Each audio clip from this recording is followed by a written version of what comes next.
get used to it when you've got a quarterback battle instead of just how much harder is that instead of just knowing, okay, Justin's the guy or Matt's the guy, here's the cadence. Go. Yeah.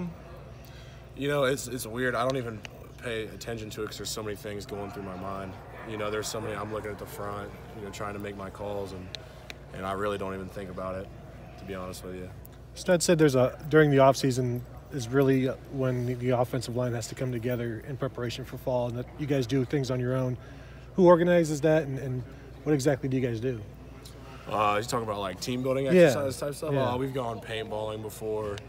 We've had people over for a barbecue, just casual stuff, nothing too crazy, but just hanging out, going to a movie together, you know, stuff like that. Who's the best shot in paintball?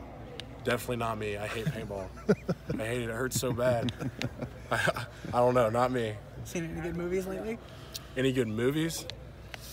Not recently. Not recently, but definitely going too soon. You and Gavin are really close. Obviously, you guys are roommates. How excited are you to see him get an opportunity this spring, and what have you seen in his game? Where do you think he's improved upon the most? Yeah, I'm super excited. Super excited to be playing with him.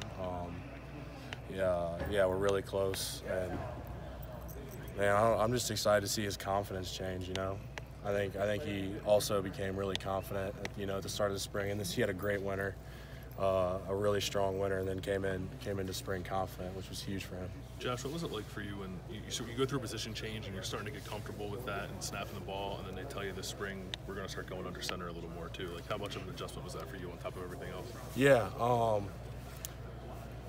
I wasn't sure how I would feel about it at first, but honestly, it wasn't bad. Our quarterbacks, yeah, I think Justin and Matt both have done it before. I think they've both done it before, and that helps a lot because they know what they're doing, and they have their hands in the right place, and they're really good at receiving the ball. It makes it a lot easier on me. So it hasn't been too bad. Anybody? With Harry coming in, you know, there's somebody who's going to obviously be trying to press you for, you know, his own early playing time. Yeah, absolutely. Going back to the whole leadership thing, do you kind of find it interesting that you're also competing with the people who you're trying to lead? Like, how do you kind of handle that? Yeah, I think that's all about confidence. It's all about being a leader. That's just part of it. You know, I'm going to teach him. I'm going to help him. I'm going to try and make him the best he can be, and have the best offensive line that we can possibly be, and as deep as we can possibly be. And that's just part of it. You spoke about this earlier. Can you elaborate on just how much you've embraced the center position? You said how much you love it. And just how that kind of came to fruition. Yeah. I struggled at first. I did not love it at the very first. You know, like last spring. It's really stressful, honestly. You don't realize how many things are happening, and how many calls and how fast it is, and I did not understand when I was at guard how difficult it is at center. But once it starts slowing down, I don't know. That's just, I love it. It's mean. It's in your face. It's 320-pound D lineman's 5 inches from you and trying to jump the snap. I don't know. It's just fun.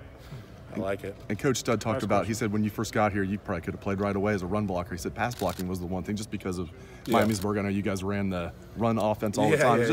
You know, how tough was that to become a better pass blocker? Yeah, it was hard. It took a long time, a lot of reps. There was a lot of bad habits that I had to break, and it's still something that I battle with, and still something that I'm constantly working on. But it's a challenge. By bad habits, you mean stuff you just got away with in high school? Yeah, absolutely. Give an example of that, Josh. I mean, yeah, like you got to keep your head out of pass pro. If you get your head in pass pro, they'll swipe your hands and you'll fall forward and you'll go up a sack. Yeah.